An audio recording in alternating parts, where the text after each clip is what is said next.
मान्य केला तो त्यांना जरांगे पाटलांना दाखवणार आणि त्याच्यात अधिक काही बदल काय असेल किंवा ते मान्य झालं तर मग त्याला अधिसूचना करून आपण त्यांच्या मागण्या पूर्ण तुम्हाला माहिती आहे, तुम्ही जो ड्राफ्ट आणलाय त्याच्यातून तुम्हाला वाटतं का की मला तर वाटतं 100% म्हणजे आम्ही एकही शब्द इकडे तिकडे केलेला दिसत नाही. त्यांनी तसंच आणलेलं आहे करून बऱ्यापैकी. त्यातला आता किंवा तथा काय असेल येईल देणार हे अशा 2-3 काय ते म्हणतात ना काना मात्रा शिल्लक राहिलेला आहे. तो बऱ्यापैकी मला असं वाटतं का 2-3 म्हणजे पहिली एक अधिसूचना आपण निघाली 33-34चा आपण म्हटलं होतं ते अधिसूचना आता उद्या कायम होऊन जाईल.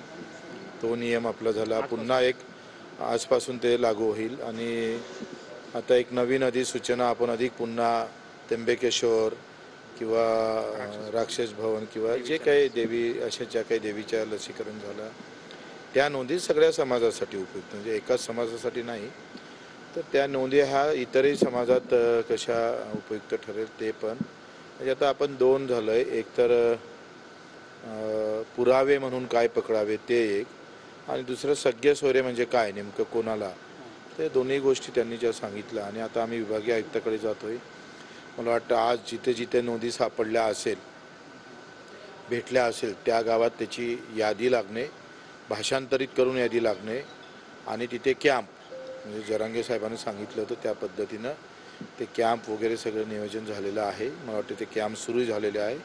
त्याचाच आढावा घेऊन आता आम्ही विभागीय आयुक्ताकडे जातो आणि गुन्हे मागं करण्याच्या संदर्भात जे किरकोळ आहेत त्याच्या संदर्भात आणि गंभीर तर गंभीरची यादी वेगळी काढल्या जाईल आणि किरकोळ आहे त्याची वेगळी यादी तयार करून त्याचीच पण प्रोसेस आता जमलंच तर मी आता आयुक्त करत 1-1.5 तास थांबतोय.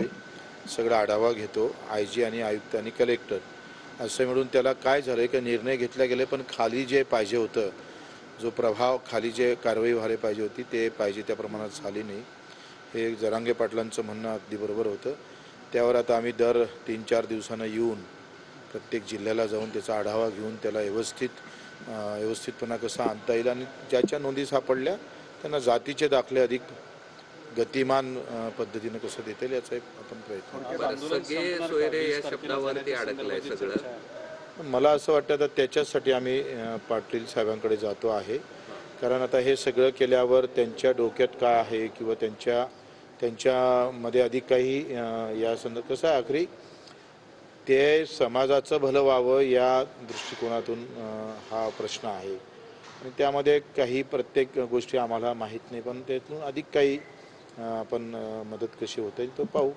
हे सगळ्या गोष्टी जरांगे साहेबांसोबत चर्चा करूनच समोर जाता येईल. शब्द तुम्ही ठेवणार आहेत का त्याला काही पर्यायी शब्द तुम्ही आजच्या ड्राफ्ट नाही आता पहिले चर्चा होऊ द्या जरांगे पाटील साहेबांशी चर्चा होईल आणि चर्चा झाल्यानंतर मग मला वाटतं तो आखरी आमची भूमिका दोनही आहे. एक तर सरकार म्हणून आहे आणि कार्यकर्ता म्हणून सुद्धा आहे आणि त्यांच्या समाजाच्या दृष्टिकोनातून काय व्यवस्थित आहे ते जरांगे पाटलांनी करावं असंही माझं मत आहे आणि त्यांनी मागं घ्यावं आंदोलन किंवा असं आखरी मागं केव्हा घ्यावं जेव्हा समाजाचं भलं होत असेल आणि तेव्हाच ते मागं घेईल. आमची काही असं नाही आहे की बाबा तुम्ही आता एवढं तर केलं आता मागं घेतलं पाहिजे असा विषय नाही आहे.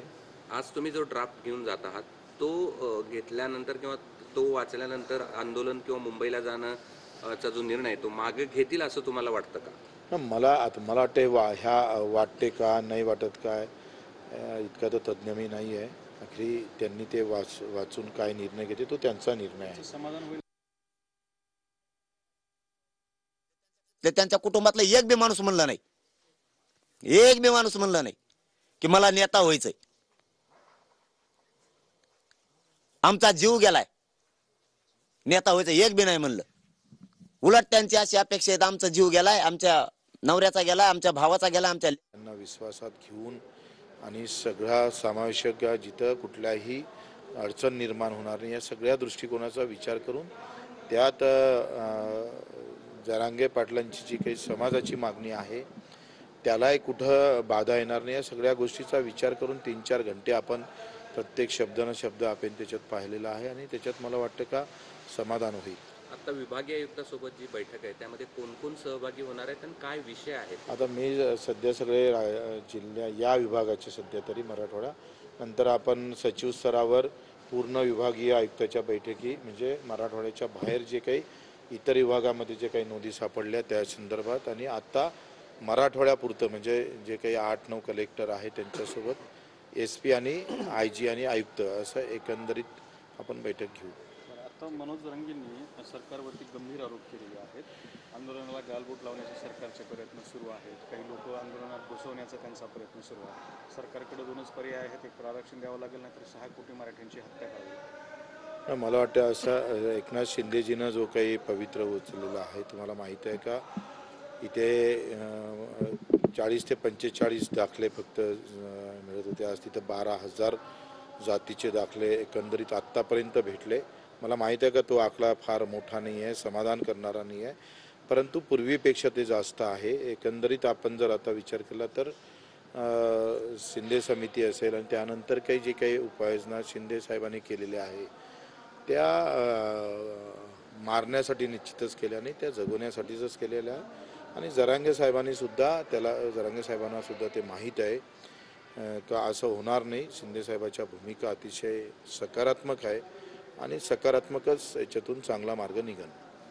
आज तुमचा प्रयत्न आंदोलन स्थगित करण्याचा असेल का वेळ वाढवून घेण्याचा असेल? नाही, बिलकुल नाही. आखरी कसं आहे, स्थगित आणि वेळ वाढवण्यासाठी आम्ही इथं आलो नाही आहे. माझं असं मत आहे का एकंदरीत समाधान झालं पाहिजे. एवढं मोठं सगळं आंदोलन उभं राहिल्यानंतर ते फक्त काय म्हणते कागदपत्री नव्हे तर ते प्रत्यक्षात समाजाला कसं समाधान करता येईल याच्यासाठी आहे.